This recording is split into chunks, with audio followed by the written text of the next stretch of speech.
Yesuus immoo inni waaqa miti nama jettee haasa'uu barbaadde moo? Lakki haasa'uun barbaade miti manaa seema. Yesuus waaqa. Sagantaa iidaa jedhaniif malee haasa'uun na ture jira. Gantee abbee garaa guutuu.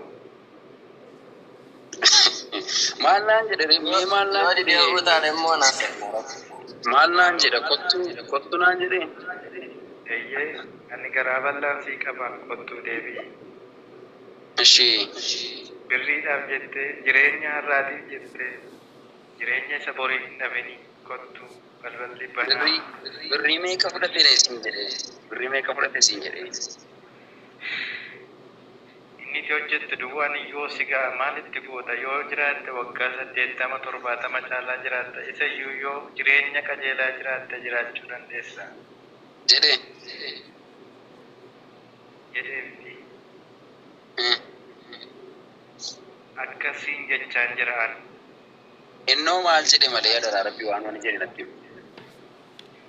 Deebii siin jedhe. Eessatti? Alakoo. Gara kootti. Okay, wallahi billahi maqaa kee hin beeku wallahi an karaa Yesuusitti ila ergan deebi'ee ji'a sadii foyi lakkoofsaan jira. Ati gara isaatti deebi'aa dhoobu boo'een sitti maaniyyuu. Wallahi ani maantu dafee naa dhumuu malee nan bu'aatu barbaade ati gara isaatti deebi'i gara kootti deebi'i siin jedha Yesuus. Garri Yesuus gara kana. Garri Yesuus immoo karaa dhugaa karaa sirrii karaa inni kadhataa ture karaa inni barsiisaa ture karaa Rabbi tokkichaati. Barumsa jal'inaatiin sammuun kee bitamee jireenya bara baraatiif qophii sirkaa buusanii harka kee duwwaa si taasisanii dhumarra abidda bara baraatiif silaachuuf deemaa jiru. Dhugaa dubbachuudhaaf barumsi jal'inaa eessa jira yoo jettu maa buustuu wii wallahi hamoodini dara kana lafan na qaba akka maaloo dhasinii wallahi naman dabbarinaa bannaataa jiru. Maal nama akkasitti kan nuyi lallabanne eenyutti lallabanna please. Ustaas barumsa dogoggoraatiin si jallisanii abidda bara baraaf si qopheessanii jedhedha yeroo. Wayyee. Abdii maqaan kee ammayyuu abdiidha. Abdii jechuun isa dhufuuf jedhu sana abdiidhaan kan eeggatu qaanii malee leeyyuu malee obsa kan qabu obsaan taa'ee rakkina beela gidiraa biyya lafaa kanaa dandamatee Kiristoosiin kan eeggatu abdii qaba. Abdiin immoo nama hin leeyyaasisu jedha macaafni.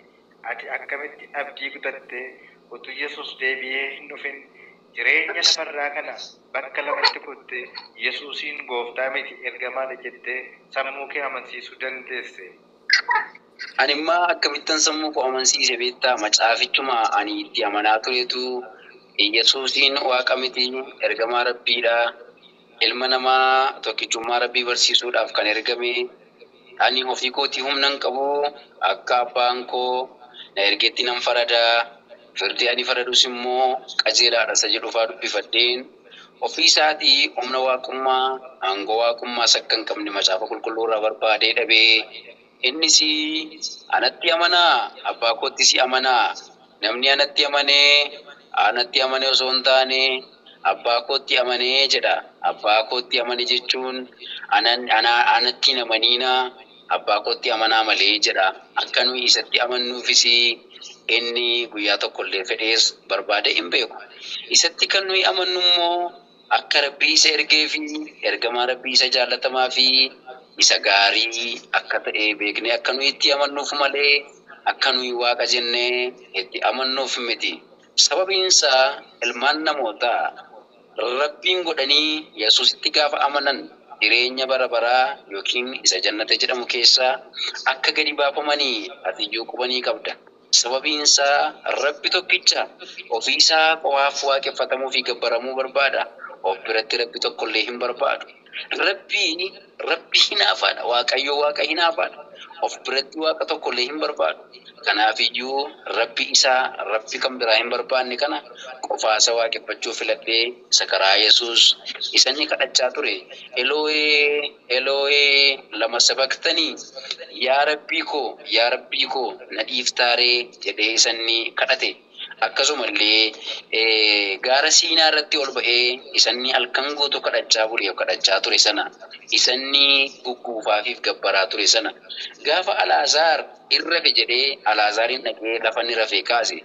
Yaa abbaa sin kadhadhaa namoonni na bira jiran akkasi dhaga'aniif malee akkati na dhageessu nan amanaa jedhee isanni kadhatee Alaazaarin boollaa baase sana. Isa amanuun filadhe karaa isaan filadhe isanni amanettan amane isanni jaallateen jaalladhe karaa inni filateen filadhe yaa obboleessa koo karaa badiisaarra hin jiru siin jedha. Abdii Yesuus Kiristoos bara baraan hamma waaqa irrattis lafa irrattis mootummaan kan isaati jedhamee barreeffamee jira.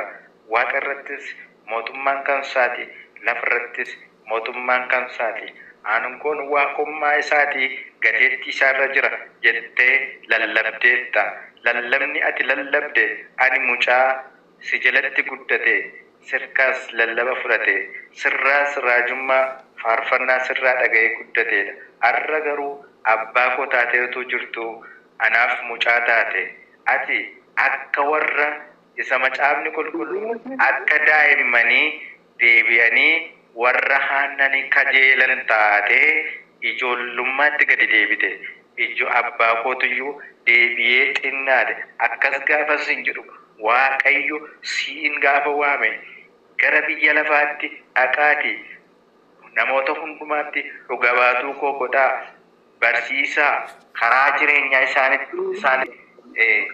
Damaasqoo keessatti hafte. Baay'ee gaarii. Har'allee amma daarii lafaatti lallabaan jira. Sittillee lallabaan jira. Amma hundumaattuu lallabaan jira. Aangoon gooftummaa eeyyee kennameeraaf yoo jette kennameera. Abrahaam gooftaa jedhamee waamameera. Abrahaam gooftaa jedhamee waamameera. Eeyyee waamameera. Daawit gooftaa jedhamee waamameera. Museen ilma Waaqayyoo jedhamee waamameera. Macaafa kee keessa na gaafatta iddoo kamitti naan jettaa bannaatiin dubbistu.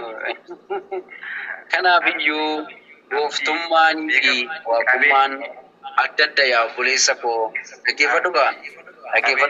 Gantee sanatti deebi'e akkuma Toomaas sana quba kaa ilaali hin fayyisaa hin jiraachisa inni. Yaa obboleessa koo ati lafa itti ani Waaqayyoodha anatti amanaa Yesuus jedhu naaf ittee jennaan amma kottuuti sa'aatii kana bakka hin jiru raayidii qabadhuuti na fuudhii waldaa dhaqe. Dhugaa rabbii lafatti Yesuus ani Waaqayyoodha anatti amanaa naaf sagadaa na gabbaraa lafa jiru qabaattinnaan wallaahi namni 557 kun haa dhaga'u. Ani baay'ee jechuun murannoo kootti eenyu fuudhuu danda'u dhugaa dubbachuudhaaf. Ani fakkeessuun jaalladhu si galee. Lafa Yesuus ani Rabbiidha ani Waaqayyoodha anatti amanaa ana gabbara lafa inni jedhe yoo jiraate kottuuti na fuudhii waldaa dhaqe raayidii qabadhuuti annan nuuf. Na dhageessaami. Sirriittan si dhagaa.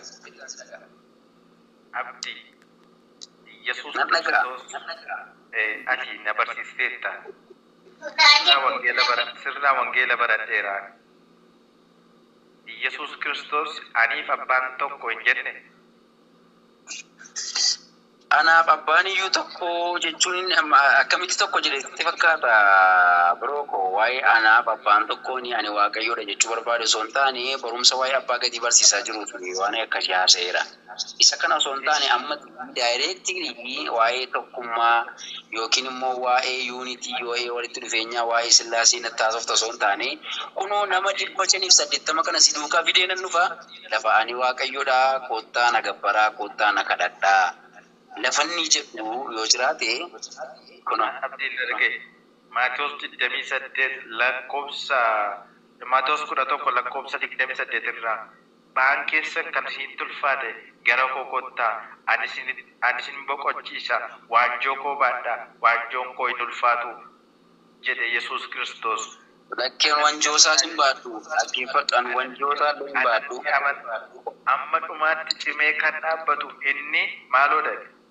Abdii beekta mootummaa seexanaa kana keessaa bayi gara Yesuus kottu. Kottu dhaggeeffadhu akkas hin jedhe wanjoolleen baadhu ani wanjoo baachuu illee hin barbaadu garuu maa inni ba'aan wal isin tulfaate kottaa jechuufi ani Waaqayyoo jechuun tokko miti ammallee obboleessa kiyya lafanni ani Waaqayyoo na gabbaraa jiru yoo qabaatte kottuudha kunoo ustaas Arabiin dabalannee dhufnaa ustaas Jafaariin hundi keenyota qilaallaan keenya namni dhibbi ja'aaf wayya sirra jirru hidhuuna bor waldaa lafatti jirtu dhufnee gooftaa fudhannee inni waaqannetti amanna lafanni ani waaqanatti amanaa na kadhadhaa jiru yoo jiraate. Abdii waa si gaafadhu Waaqayyoo hin gabbaramaa? Waaqayyoon gabbaramaa? Eeyyee. Hin gabbaraare. Hin gabbaramaa Waaqayyoo gabbaran fudhataa? Hin gabbaraare hin jedhe. Deebii sirrii naa laadhu ka hin gabbaramaa Sirrii si jiraara. Kan hin gabbaramne hin gabbaraare wayii. Hin gabbaramaa Waaqayyoo abdii. Innati jilbeenfattee innati kadhachaa ooltu innati akka yaa Rabbi jettee innati jilbeenfattee jala kufaa ooltu maalidha? Inni kadhachuudha moo gabbaruudha?